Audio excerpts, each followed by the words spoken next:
Halo semua, selamat sore. Siang sih, siang menjelang sore. Ketemu lagi dengan keluarga Parinusa, Pulete Parinusa. Hari ini saya mau makan somtang sama ini udang galah. Ini gede banget kan ya? Segini nih. Gede banget kan? Saya mau makan papaya salad, somtam sama udang. Ini nggak bisa saya habisin, ini buat suami juga nanti pulang kantor. Saya udah rebus sekalian, ini yang kecilannya. Saya beli 4, lumayan mahal. Berapa tuh, 66 apa 60 berapa itu. Nah, sama ini salmon fresh, masih mentah, sama kepiting ya, kepiting mentah. Sayurannya ada ini lada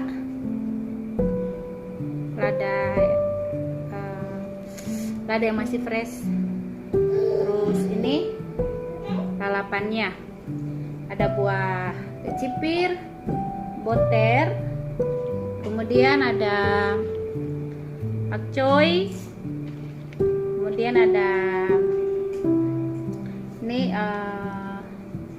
daun lalapan, ini apa namanya, daun salad ini. Terus ada kacang panjang. Hari ini papaya salad sama mie-nya merah, beras merah, mie dari beras merah. Ini makan siang saya agak telat. Oke, makan yuk.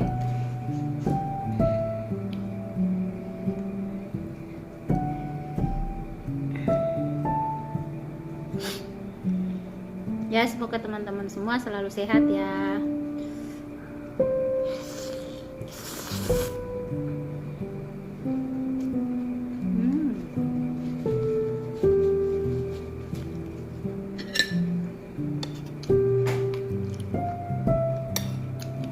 Tadi saya kalau makan somtam nggak selalu tiap waktu, tiap minggu, tiap hari enggak.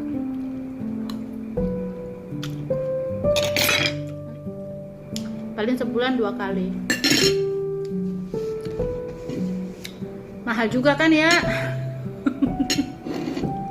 untuk makan somtam. Ininya banyak apa? Kecil-kecilnya banyak, jadi lumayan mahal untuk satu kali makan. Kalau di total gitu biayanya. Kayak salmon, memang nggak makan salmon satu itu langsung kan, satu potong yang kita beli bisa 2 kali makan.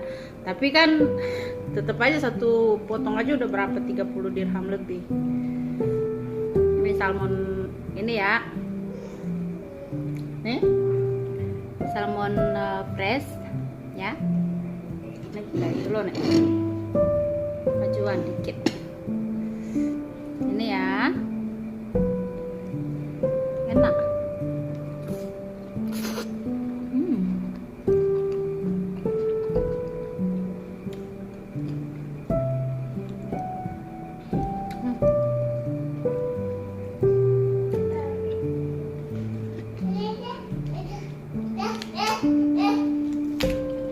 Anak saya main sendirian, bapaknya belum pulang kantor.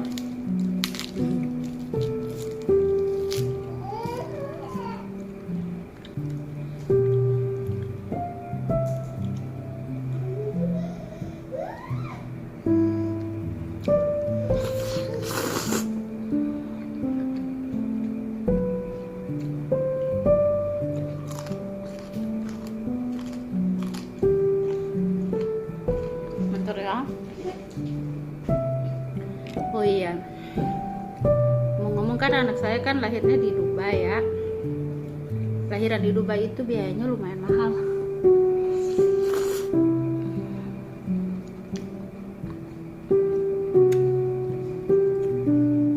Jadi pas kalau sebelum hamil, asuransi kita kan murah aja ya, ada yang 2000, ada yang 3000 gitu. asuransi buat saya, buat suami sendiri lagi. Pas hamil asuransinya jadi saya dapatnya 33.000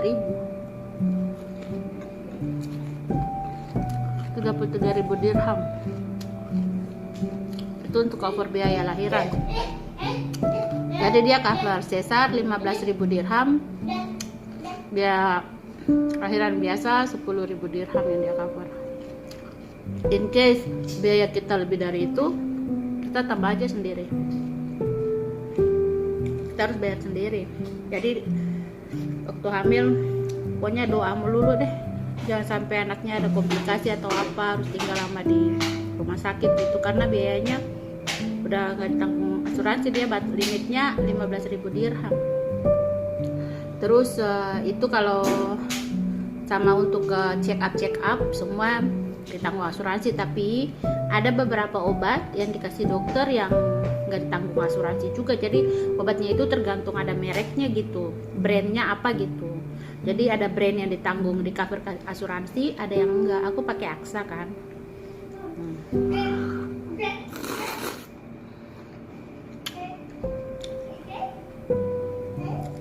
Jadi 33.000 dirham udah bayar buat asuransi. Dan itu kalau nggak pakai asuransi, aduh, nggak bisa kan, harus di sini wajib gitu. Takutnya kita ada apa-apa kan ya.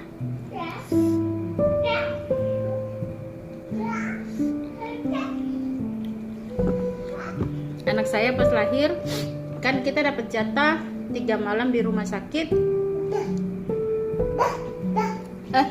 2 malam dari asuransi sekarang di cover. Stop tuh Pano. 2 malam stay di rumah sakit dengan kamar sendiri gitu, nggak campur sama orang-orang lain. Saya lahirannya di rumah sakit Aster Al Qusais.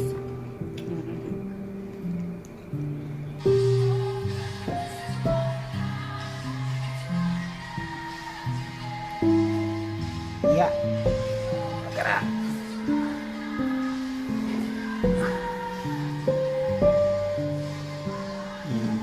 Makan bagara mesti kuat. Varian ini laki-laki sedang.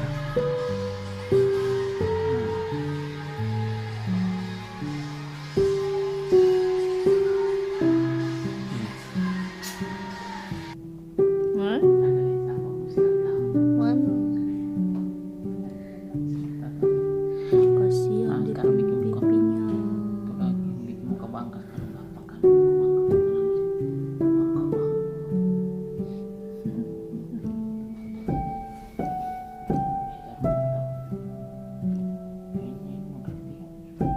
Dia lagi ngeliatin lu.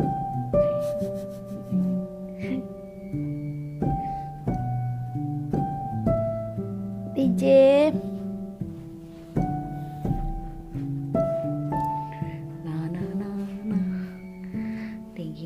ding ada rambu bagus lah. Ya, ada pada habis pegang kepsi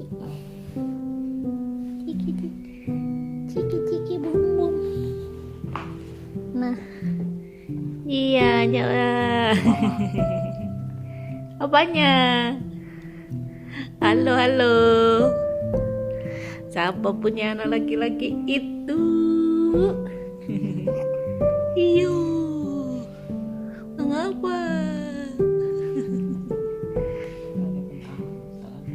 Ayo tuh Hegi mangan tuh. Dah. Bilang bye-bye. Itu aja bilang bye-bye. Itu senyum moye. TJ, iya sayang. Na.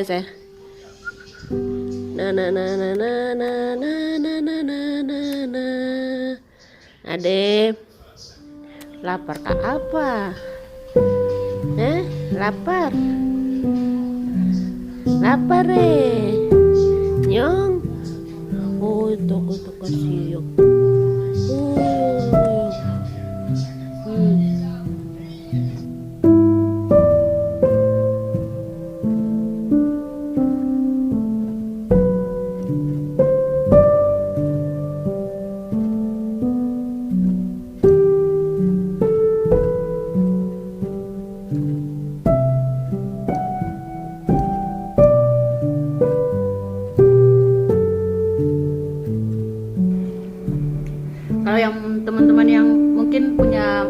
rencana untuk lahiran di Dubai bisa cek biaya lahiran di rumah sakit yang lain berapa kira-kira.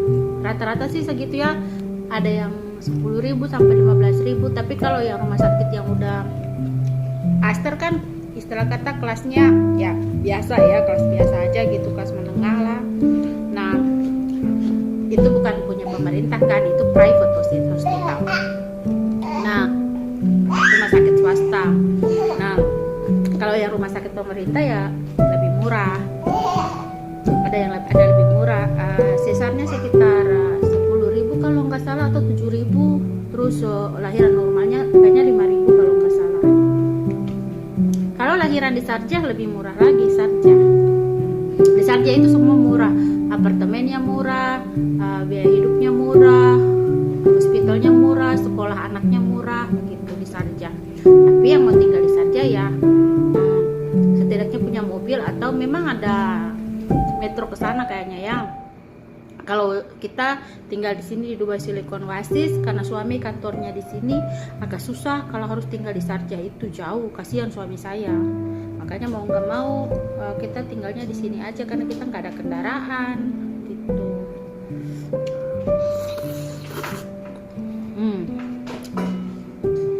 Kembali ke cerita lahiran. Hari ini saya mau cerita karena puji Tuhan banget, saya bersyukur saya sendiri di sini dengan suami tanpa ada bantuan keluarga, tapi anak saya sehat sampai sekarang. Cuman sempat sakit panas yang biasa, anak panas tinggi yang tiba-tiba itu kena virus anak itu yang panas 3 hari tiba-tiba, terus setelah itu dia badannya bintik ruam-ruam merah gitu. Nah itu aja dia, sama kemarin ketularan papanya pilek sedikit, batuk pilek.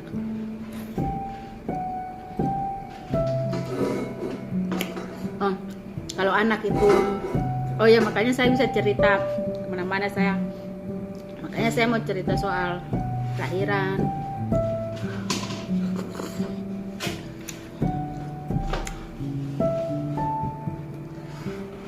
Saya dokternya orang India, namanya Dokter Priti Sahu, cewek.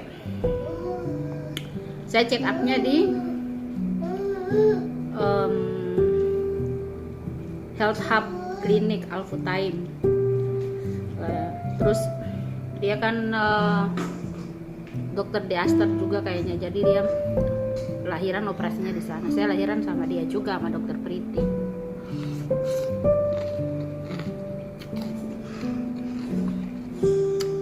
Kebetulan berhubung saya ini kan udah umur, jadi waktu hamil banyak yang dijaga sama dia. Kita makan yang gede aja yuk.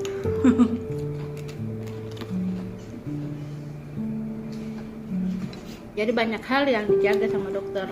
Saya hanya boleh naik 1 kilo tiap bulan. Berat badan, kandungan. Harus kurangin karbohidrat. Dalam makannya saya tuh kurangin karbohidrat, kebanyakin protein sama dia disaranin.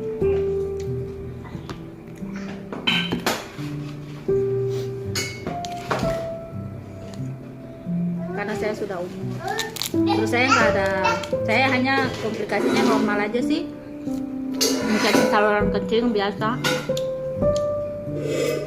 Yang lain puji Tuhan saya baik-baik aja.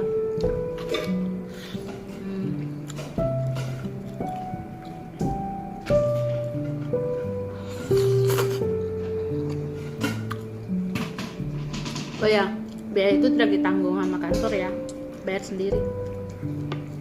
Jadi lahiran di Dubai, aduh, kalau mau punya anak di Dubai lebih dari 1 mikir guys. Lahirannya aja udah mahal, belum biaya hidup, biaya hari-hari. Oh sekolahnya apalagi, astaga.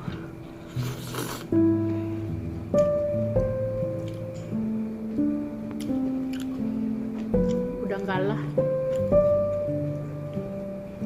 gede banget ya. Digoreng enak, dia bikin nasi goreng ya, nasi goreng udang.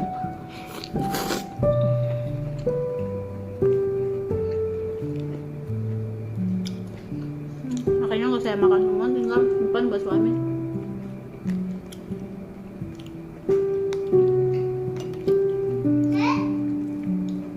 Segini aja saya udah banyak. Jadi gitu lahiran di Dubai saya bayarnya 33.000 dirham. Itu pas lahiran anak saya udah kena sedikit bakteri nular dari saya. Nah, jadi kita nambah lagi satu malam kita bayar ekstra dari kantong sendiri, itu tidak di cover asuransi lagi, 3.000 dirham. Belum beli bajunya.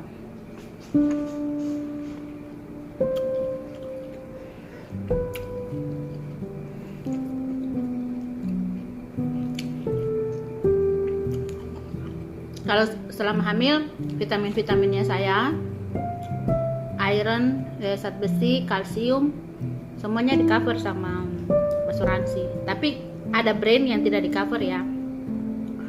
Itu bisa harganya 100 dirham yang nggak di cover itu.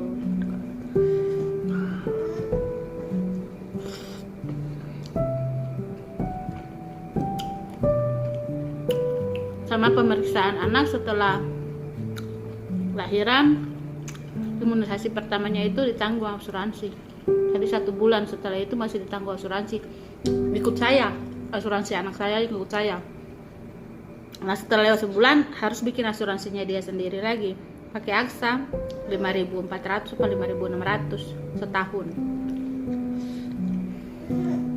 Nah setelah lahiran saya ganti lagi asuransinya, nggak 33.000 lagi, saya balik lagi ke normal.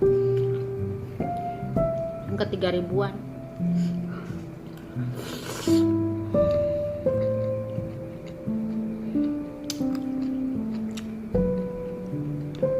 Jadi kalau lahiran sini kira-kira ya range-nya segitu-segitu lah, nggak jauh-jauh beda lah.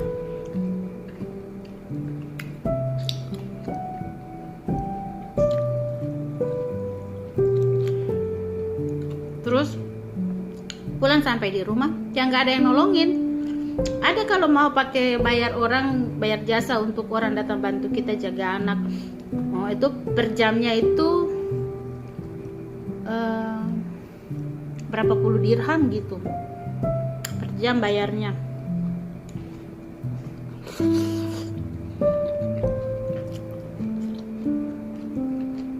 Terus kita nggak cuma ambil sejam 2 jam aja, ada juga batasannya, maksudnya minimum ambil berapa jam gitu. Terus paketannya tuh biasanya sih per minggu.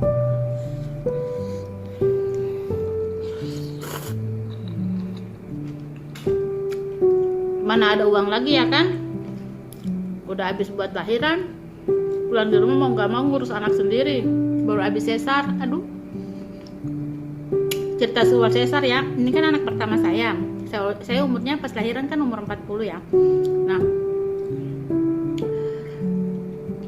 kata orang kan waktu sebelum itu kan, dulu sebelum hamil masih dulu ya, suka dengar orang ngomong pas sesar itu yang sakit itu pas disuntik itu tulang belakangnya, suntik keramaian di tulang belakang.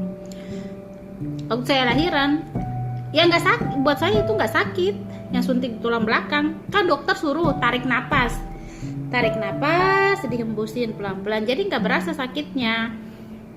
Dokternya juga gentle banget, maksudnya lembut banget masukin obatnya, kita juga nggak rasa, cuma kayak dikit gitu. Yang sakit itu adalah ketika setelah selesai operasi, yang setelah 1 hari disuruh untuk berdiri buat jalan, itu seperti rasa dipotong, itu kayak disayat. Itu saya teriak kayak babi,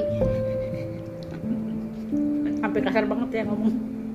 Saya teriak, itu sakitnya itu buat saya sakitnya kapok. Ngebayangin aja ngeri. Sama suntik antibiotik, yang suntik di paha itu buat anti apa itu, inflammation itu, anti penggumpalan darah itu. Sakit, harusnya kan nggak sakit, tapi karena di jarumnya itu suka kemasukan udara, jadi pas dia masuk di badan kita kan perih, jadi sakit pedes banget gitu kan rasanya itu. Kayak itu yang bikin saya traumatik. Udah gitu sampai di rumah, namanya sama suami sendiri kan ya, anak pertama. Ya ampun Tuhan, si anak saya ini dia laktosensitif. Belakangan baru tahu dia laktosensitif. Jadi dia setiap kali minum susu dia nangis kejang, sampai kayak kejang, merah mukanya semua. Dia nangis kayak perutnya kayak muter-muter gitu dia. Jadi sakit perut setiap kali habis minum susu. Waktu di rumah sakit kan dia dikasih susu S26, S apa itu 26 kalau nggak salah ya. Nah, susu yang normal kan. Muntahnya sampai keluar dari hidung. Muntahnya udah kayak apa tahu itu. Panik saya, telepon ke orang tua di Jakarta lah. Telepon ke orang tua yang ada di Belanda, telepon semua, saya panik setengah mati. Ya sama suami panik setengah mati, anaknya muntah terus setiap kali dikasih minum susu itu ya, itu dia nangis sampai kejang-kejang, sampai merah banget ya. Nah, katanya sih kan dipakein itu apa, kain hangat gitu di perutnya, jadi disetrika kain pak itu ditaruh di atas perutnya gitu. Terus dicoba ganti susu gitu, saya coba ini, dibilangnya kan itu ya itu biasa anak kembung, ternyata itu laktosensitif, harus ganti susunya. Jadi susunya itu yang buat laktosensitif, buat yang sensitif dengan susu gitu ya. Jadi bukan langsung diganti ke soya susu kayak gitu, enggak, cari aja susu yang laktosensitif. Yang Nan punya ada, Nan yang dari Nestle yang laktosensitif ada. Tapi sebelum saya balik dia kasih dia Nan, saya kasih dulu dia saya lupa susunya, nanti saya taruh ya di screen di bawah. Itu membantu waktu itu, cuman agak pahit rasanya karena dia kan nggak ada gula gitu kan, jadi lactose free. Jadi agak ini, anak saya waktu itu setelah minum itu dia perutnya sudah membaik gitu, dia udah nggak itu lagi. Tapi itu setelah sekitar 2 atau 3 bulan kalau nggak salah, 2 bulan lebih gitu, anak saya baru diganti susunya, baru mendingan dia. Ini ada segar kan ya. Kalau lihat orang Thailand makan kayaknya makan sop. Pedas tahu, panas. Saya makannya gitu aneh. Ya udah berasa buat perut.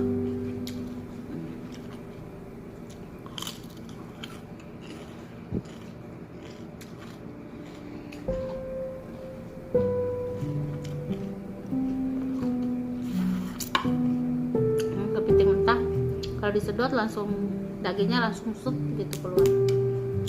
Nah iya, jadi gitu cerita ngalor ngidul saya sekitaran pengalaman lahiran di Dubai. Belum lagi pakaian anak mahal.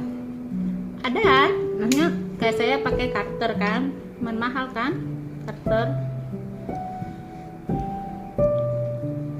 kainnya enak. Sini saya belanjanya kalau online di First Cry atau Mom's World.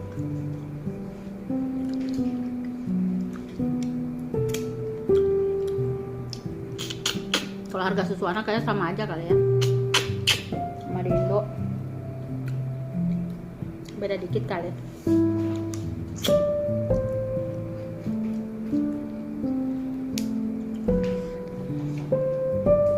Nah, saya lagi mainin dompet, kadang sibuk makan, kalau enggak lagi rewel dia. Jadi ya namanya tinggal di rantau begini ya, jadi nggak ada keluarga di sini satupun, semuanya harus sendiri sudah. Kayak kalau nggak ada orang India di sini, keluarganya ada. Itu kan saya ngelahiran pas pandemi. Tadi mau ambil ke family buat datang juga kan saya kesusahan. Buat datang nolongin saya gitu di sini, temannya sebentar, orang tua nggak bisa kan, baru pandemi, masih pandemi.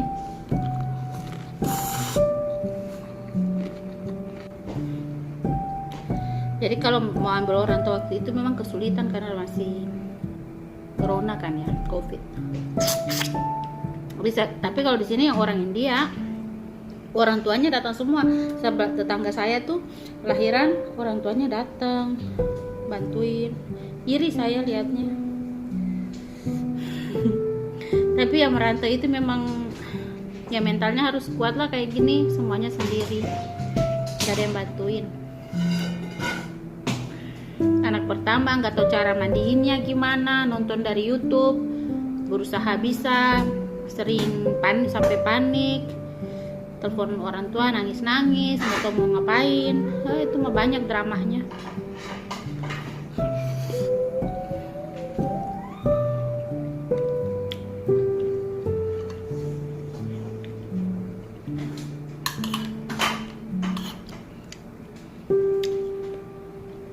Tapi ya jadi pengalaman hidup yang berharga. Jadi anak saya lahir ceritanya ada gitu, makan kepiting ya.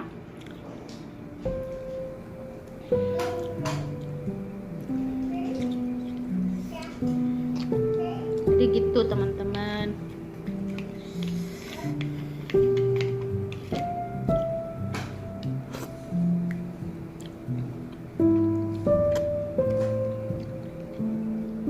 Makanya mau punya anak lagi, aduh, mikir dulu saya 1000 kali. Nomor 1 umur saya kan ya, tapi ya kalau umur sih masih oke lah, masih bisa lah dikit ya, biarpun banyak ada resikonya juga.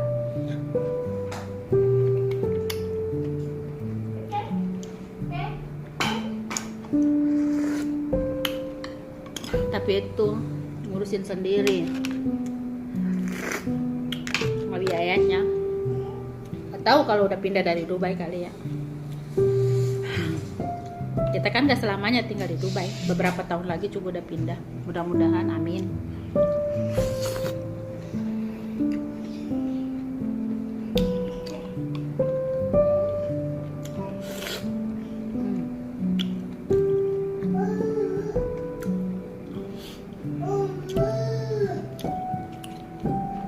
Udah yang satunya udah pindahin.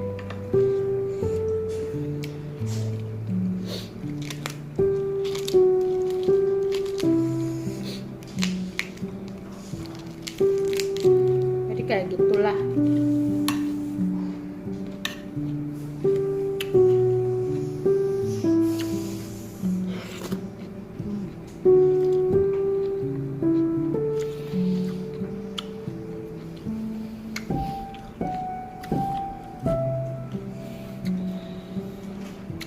Jadi itulah suka dukanya lahiran di Dubai.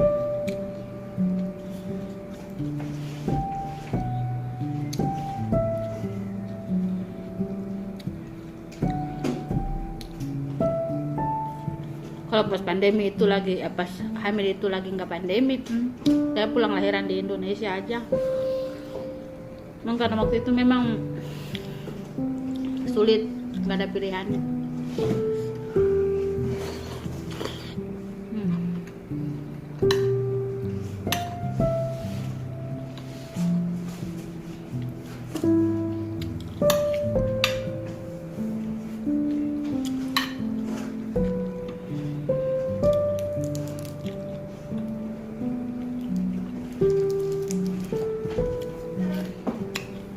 Jadi sepintas cerita tentang kehidupan kami di sini. Ya, suatu hari kalau saya nonton video ini lagi juga jadi reminder buat saya perjuangan kami buat anak di sini, lahiran di sini.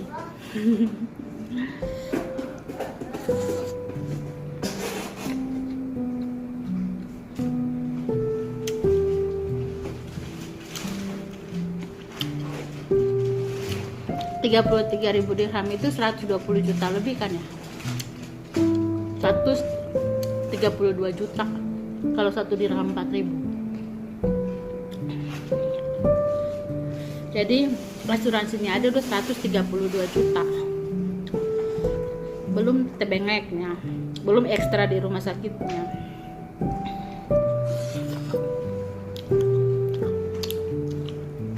Habis itu harus beli asuransi anak tahunan. Asuransi saya kan gak ditanggung sama kantornya suami, kan suami saja yang ditanggung. Entahlah, biasanya kan kalau orang kesini karena waktu itu belum punya anak jadi nggak kepikiran.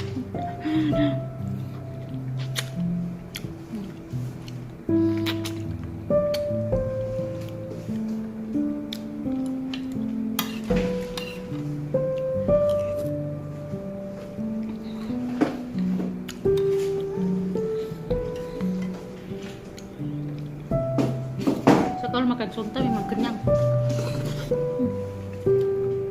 Udah nggak makan malam, malah makan roti aja, kenyang.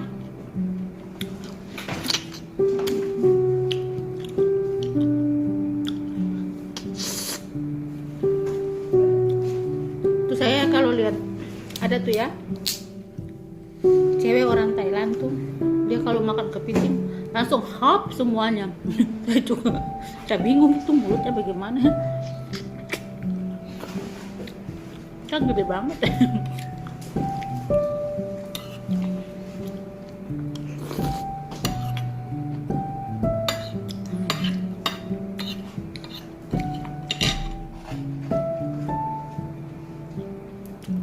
Makan kayak gini nih saya ngikutin orang Thailand, setiap kali liatin mereka makan ngiler, dicoba enak. Saya coba bikin enak.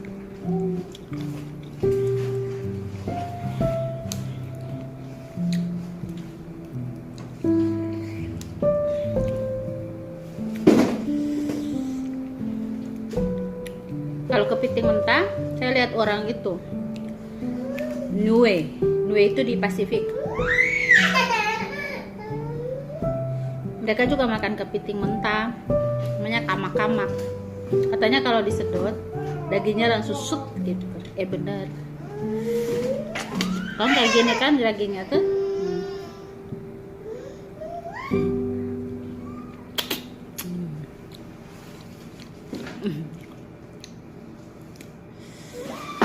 Jadi kepiting dimakan mentah juga enak. Bentar ya. Oke ya teman-teman, sekian dulu ya videonya. Ini saya mau ngabisin ini aja. Sama yang ini udah, yang sisa udah.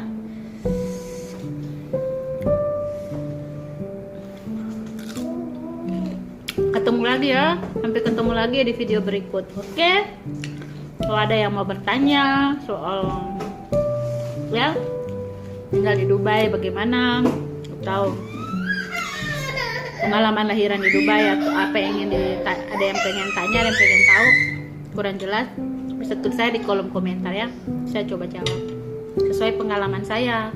Ini semua disclaimer ya please, ini semua based on my own experience, berdasarkan pengalaman pribadi saya. Jadi kalau ada orang lain yang lahirannya lebih murah ya mungkin, saya nggak tahu, atau yang lebih mahal mungkin juga, saya juga nggak tahu.